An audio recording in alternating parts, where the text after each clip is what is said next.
Captain Tsubasa is a manga by Takahashi Yoichi that is immensely popular. It's still ongoing, but it first premiered in Weekly Shonen Jump in April 1981. And it has been made into several animes and also video games. But what few know is that Captain Tsubasa had an immense and important impact on the dōjinshi world in the 1980s. And it is also seen as the shota trigger. So what is dōjinshi culture to begin with? Well, it is self-published comics, and it was a culture that was pioneered by young women and dominated by young women in the 1970s. And the reason for that might have been that mainstream manga was almost exclusively targeted towards boys and men, with only 10% of the readers being female. But the industry didn't seem to care about this, and so dōjinshi culture filled that void, and that's why dōjinshi culture came to be dominated by women. And what kind of comics was it that these young women drew?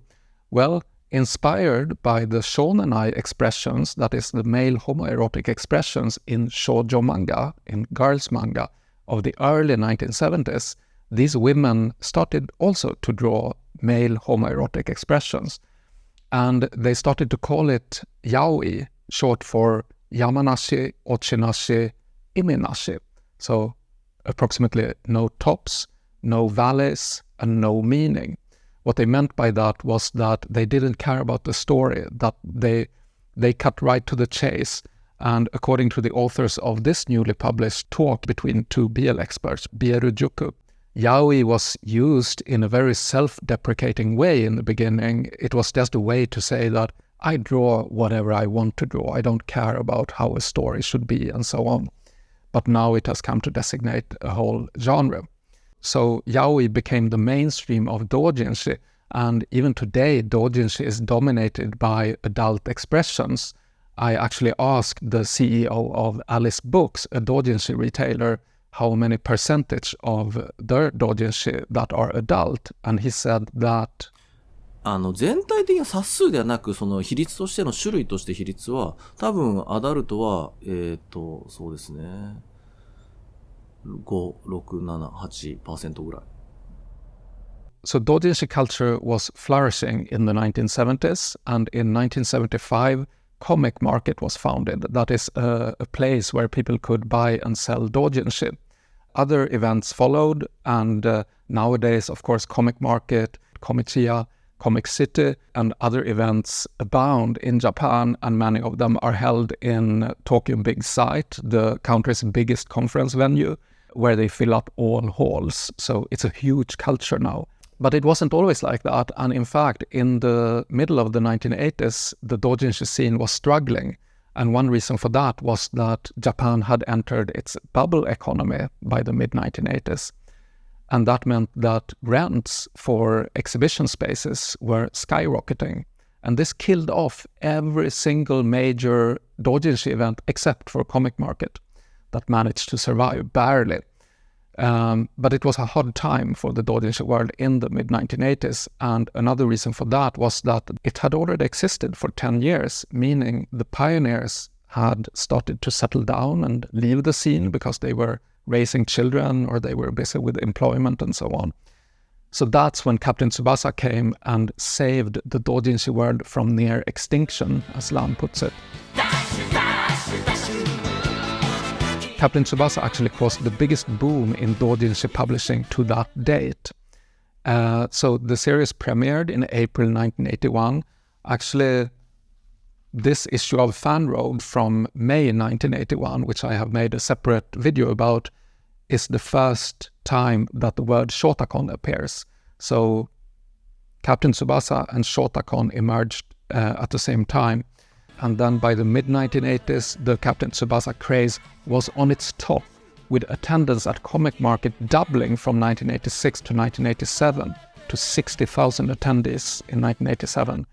And basically everyone was drawing Captain Tsubasa because the dōjinshi scene was always dominated by derivative works, so-called aniparo or anime parody, where the often young female creators created alternative storylines for the protagonists of mainstream manga and anime.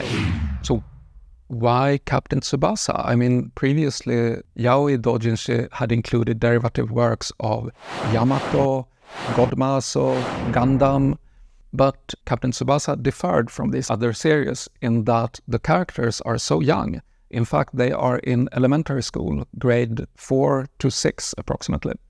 So Watanabe here in her famous shota research, she concludes that this was the first time that the characters were younger than their creators, that is the teenage girls who drew this dōjinshi.